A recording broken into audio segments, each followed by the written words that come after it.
E aí, pessoal, será que uma lei criada hoje pode punir alguém por algo que a pessoa fez ontem? E um crime que acontece lá no meio do oceano, longe de tudo, pode ser julgado aqui no Brasil? A resposta para essas perguntas, na verdade, define os limites do poder da justiça. E a gente vai usar os primeiríssimos artigos do nosso Código Penal para entender direitinho onde e quando a lei brasileira se aplica. Para começar, olha só esse desafio que parece um quebra-cabeça daqueles bem complicados. Um crime em alto mar, uma lei que muda logo depois. Qual é a regra que vale? A boa notícia é que a gente não precisa ficar no achismo.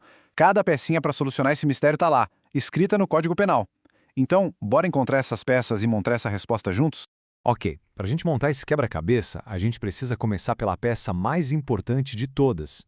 O princípio que é literalmente o alicerce de todo o direito penal. É uma ideia até que simples, mas que impede qualquer tipo de abuso ou arbitrariedade. É o famoso princípio da anterioridade, que está logo no artigo 1º.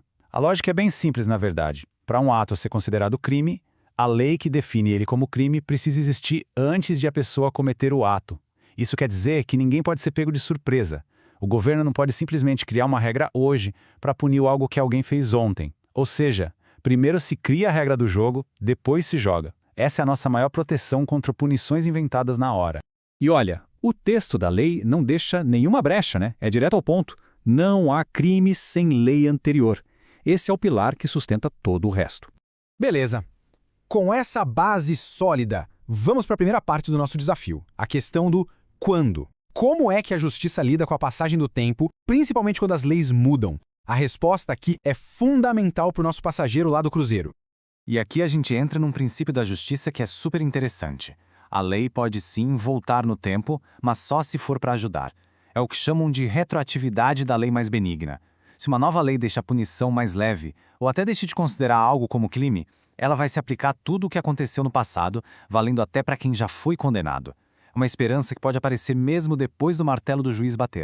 Mas claro, tem uma exceção importante. Pensa naquelas leis criadas para situações bem específicas, como uma emergência de saúde pública. Elas continuam valendo para os atos que foram cometidos durante a vigência delas. Não dá para simplesmente cometer o ato e esperar a lei acabar para se livrar da punição, sabe? A lei temporária tem memória. Tá, mas e aí? Qual é o momento exato do crime? É quando a pessoa age ou quando o resultado acontece? A lei é bem clara aqui. O que importa é o momento da ação ou da omissão. Mesmo que a consequência demore dias para aparecer, a foto que a justiça tira é do momento do ato. É a lei que valia naquele exato instante que vai ser aplicada. Certo, já desvendamos a parte do quando. Agora, bora para a segunda grande peça do nosso quebra-cabeça, o espaço. Onde, fisicamente e legalmente, a lei brasileira tem poder. A regra básica aqui é a mais óbvia. Aqui todo mundo já imagina, né? É o princípio da territorialidade. Se um crime acontece dentro das fronteiras do Brasil, a lei brasileira se aplica. Simples assim. É o ponto de partida para a soberania de qualquer país. Só que é aqui que a história começa a ficar bem mais interessante. O conceito de território vai muito além das nossas fronteiras físicas. Navios e aeronaves brasileiros, públicos ou privados em alto mar, são como se fossem pedacinhos do Brasil flutuando ou voando por aí.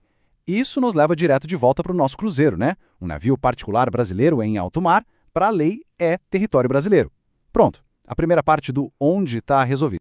Peraí, e se um crime atravessa fronteiras? Tipo, alguém no Paraguai atira e a bala atinge uma pessoa no Brasil. Onde foi o crime? Para nossa lei, o crime aconteceu nos dois lugares. É a chamada teoria da ubiquidade. Isso garante que a justiça possa agir tanto no lugar da ação quanto no do resultado, evitando que alguém escape por uma brecha geográfica.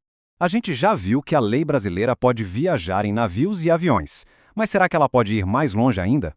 Pois é, vamos ver agora umas situações bem surpreendentes em que a justiça brasileira consegue alcançar crimes que aconteceram inteiramente em outros países. Então, existem alguns crimes que o Brasil leva tão a sério, mas tão a sério, que a nossa justiça vai atrás em qualquer canto do mundo. É o que se chama de alcance incondicional. Pensa num atentado contra o presidente, ou na falsificação da nossa moeda, ou um ato de genocídio cometido por um brasileiro. Para esses casos, a lei brasileira se aplica de forma absoluta. Não importa onde o crime aconteceu, e mesmo que a pessoa já tenha sido julgada lá fora, ela ainda vai responder aqui no Brasil. Agora, para outros casos, a coisa funciona mais como um checklist, sabe? Tem que ir ticando as caixinhas para ver se a lei brasileira se aplica ou não. Primeiro, o criminoso tem que entrar no Brasil. Segundo, o que ele fez também tem que ser crime lá fora. E por aí vai, seguindo todos esses passos. É um mecanismo bem cuidadoso que tenta equilibrar a busca por justiça com respeito às leis dos outros países. Bom, já temos as peças grandes do nosso quebra-cabeça, as de tempo e espaço. Agora, falta só encaixar aqueles detalhes finais, as regras operacionais que fazem essa engrenagem toda da justiça girar de forma precisa e justa.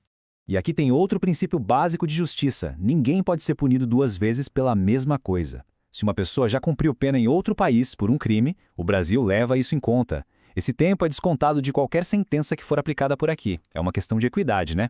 E para fechar, vamos passar rapidinho por umas regrinhas práticas, os detalhes que fazem tudo rodar direitinho. Como se conta um prazo na justiça? A lei diz que o dia do começo sempre entra na conta. E o que acontece com as frações, tipo os centavos numa multa ou algumas horas numa pena de prisão? São simplesmente ignoradas para não complicar. E por fim, essas regras gerais do Código Penal valem como uma base para todas as outras leis, a não ser que a lei específica diga o contrário. São os ajustes finos do sistema.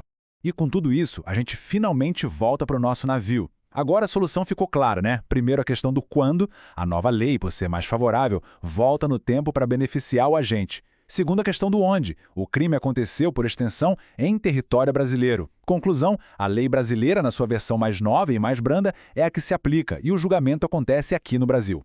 Quebra-cabeça resolvido. No fim das contas, a grande lição é a seguinte: esses primeiros artigos do Código Penal não são só detalhes técnicos para advogados. Eles definem as regras do jogo. Eles estabelecem os limites do poder do Estado e garantem que a justiça seja previsível. É o que nos diz onde e quando estamos sob a proteção e também sob o alcance da lei. E tudo isso nos leva a uma última reflexão. A gente viu que a lei pode mudar para se tornar mais justa, beneficiando até quem já foi julgado. Se as nossas próprias leis estão sempre evoluindo, será que a nossa ideia de justiça pode ser algo fixo, imutável? Ou será que a justiça é, por natureza, uma busca que nunca termina? Fica aí o pensamento. Até a próxima!